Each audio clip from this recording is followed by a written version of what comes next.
Next Chapter Podcasts.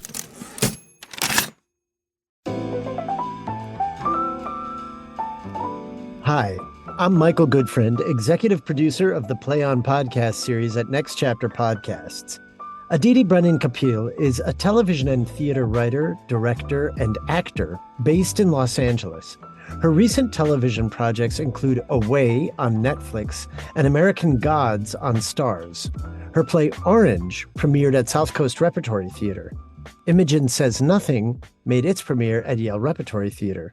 Her first play, Love Person, is a 4-part story in Sanskrit, American Sign Language, and English. Her Displaced Hindu Gods trilogy, Brahmani, a one-hydra stand-up comedy show, The Chronicles of Kalki, and Shiv, based loosely on the Hindu trinity of Brahma, Vishnu, and Shiva, premiered at Mixed Blood Theater in Minneapolis in 2013, and have since been produced across the U.S. and in the U.K. Brahmani and the Chronicles of Kalki received an unprecedented double nomination for the James Tate Black Prize from the University of Edinburgh in the UK. Aditi is also the translator of Next Chapter Podcast's latest Play On podcast series, Measure for Measure, presented in collaboration with New York's Fiasco Theater, and that's why she's here with me today. Aditi, welcome to the bonus content series for Measure for Measure. Thank you. It's good to be here. It's great to have you with us. Is there anything in your introduction that I got wrong?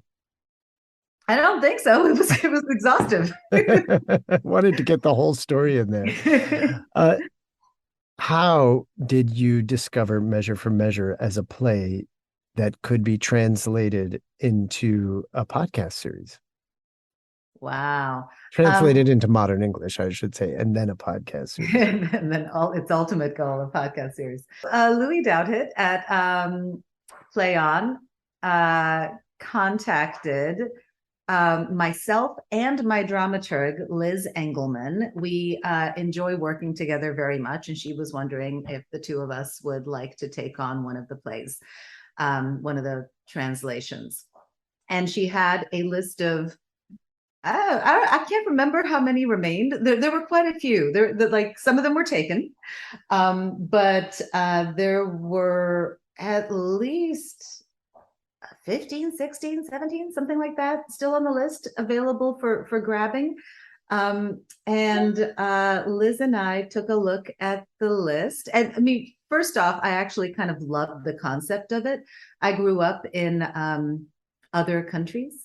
A large portion of my upbringing was in Sweden. So the idea of Shakespeare in translation is not, I didn't have the visceral reaction in opposition to it that a lot of people did. I was like, well, that's how I saw Shakespeare once upon a time.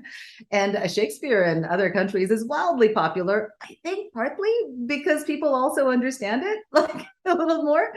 And also I love Shakespeare. I come from acting and directing, and as an actor, I love Shakespeare. I love tangling with verse. I love the layers. I love the scope. I love the kind of fearlessness of his storytelling, and the poetics of it. So we took a look at the list, and I think I was like, Cymbeline, maybe. But Liz was like, no, Measure for Measure. I love Measure for Measure.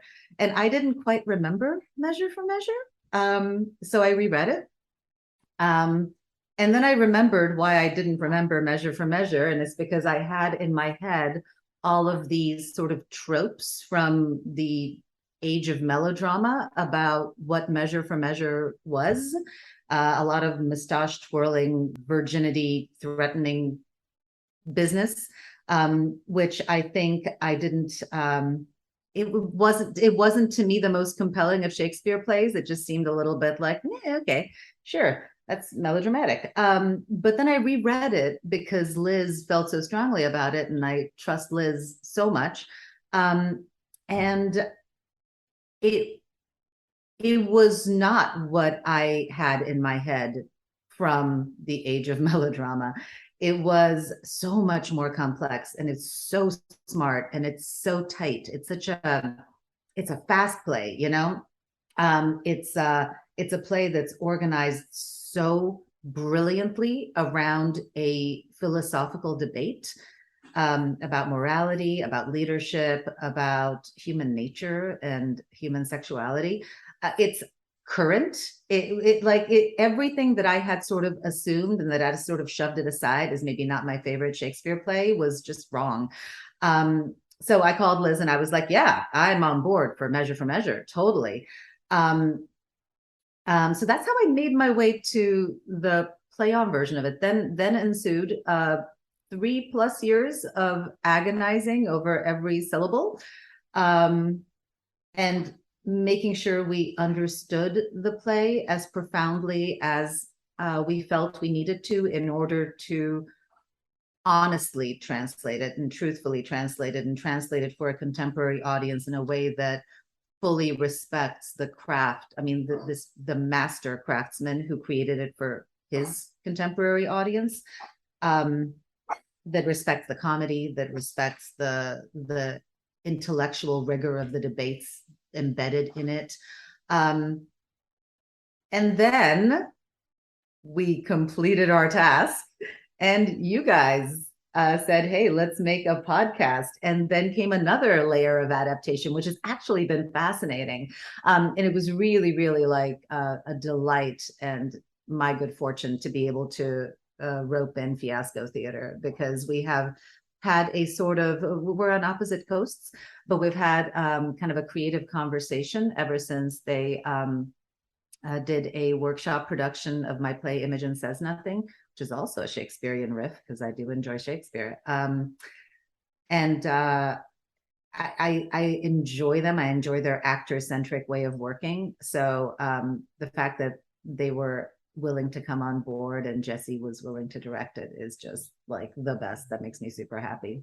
And I think that brings us up to date. Most definitely. I love the fact, the way that you described how Shakespeare is received in other places where English is not spoken or is not everybody's first language. Was it your first language, English? It's my third. What were the first two? So I'm half Bulgarian. I'm Bulgarian on my mother's side, Indian on my father's side, and I grew up in Sweden because that's where my parents emigrated to. And I was born in Bulgaria. My first language was Bulgarian. We then were in Sweden, and I went to Swedish kindergarten, and my second language was Swedish. And then very early, my parents sent me to the International School of Stockholm, where English was the language of the use. So I learned English third, but I was very young. So it's not like, I learned it as an adult or anything. I learned English at age 6. This is Michael Goodfriend, executive producer of the Play On podcast series. I hope you're enjoying this conversation with the creatives behind the scenes. To listen to the full interview, join the Play On supporting cast for just $5 a month, which by the time you hear this might be less than you'll pay for a gallon of gas. You'll get in-depth interviews featuring some of the most brilliant artists working today. You'll also enjoy ad-free episodes of the Play On podcast series. Subscribe today for $5 a month. Join the cast. Go to ncpodcast.com and sign up today. Thanks for listening.